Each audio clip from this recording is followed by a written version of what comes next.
যেভাবে কাটিং করে দিলে প্রচুর পুদিনা পাতা পাওয়া যাবে। আসসালামু আলাইকুম ভার্চুয়াল ভিউয়ার্স, সবাই কেমন আছেন? নিশ্চয়ই খুব ভালো আছেন। দেখতে পাচ্ছেন আমার টবটি পুদিনা পাতায় ভরে আছে।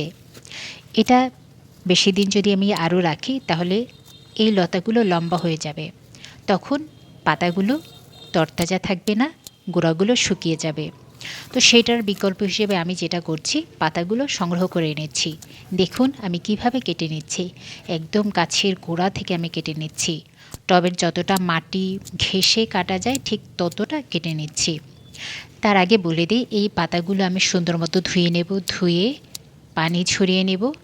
তারপর আমি ডিপে সংগ্রহ করব এবং পরবর্তীতে আমার যখনই প্রয়োজন হবে সেটা দিয়ে আমি চা খেতে পারি, সালাদ হিসেবে খেতে পারি।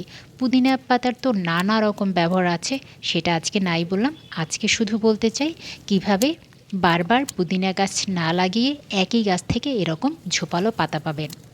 আমি এই গাছটি কেটে দিয়েছিলাম প্রায় 1 মাস হয়ে গেছে। 1 মাসে এতটা ঝোপালো হয়ে গেছে। সামনের মাসে রোজা, তাই আমি এখন পাতাগুলো আবার সুন্দর মতো ছেটে দিচ্ছি। এর ফলে কি হবে, এই যে একদম ন্যাড়া করে দিলাম, এখান থেকে ছোট্ট ছোট্ট ব্রাঞ্চ বেরোবে এবং এই পাতাগুলো খুবই পরিপুষ্ট হবে। বাট আমি যদি ওই পাতাগুলো লম্বা করে রাখতাম তাহলে কিন্তু এত পরিপুষ্ট পাতাও পাওয়া যেত না, কারণ এখন যেহেতু খুব গরমের সিজন, সুতরাং খুব বেশি লতানো গাছ রাখা যাবে না, সেটা শুকিয়ে যাবে।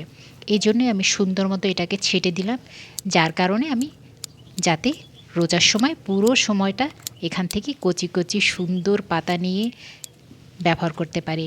আমার গাছগুলোর জন্য তো অবশ্যই দোয়া করবেন এবং রোজায় যাতে স্বাচ্ছন্দ্যে সবাই রোজা পালন করতে পারে সেই দোয়া আমি সবার জন্য করছি ইনশাল্লাহ। আর দেখেন আমি কতগুলো পাতা সংগ্রহ করেছি। তো থ্যাংক ইউ, আপনারা এটা এভাবে করে নিতে পারেন।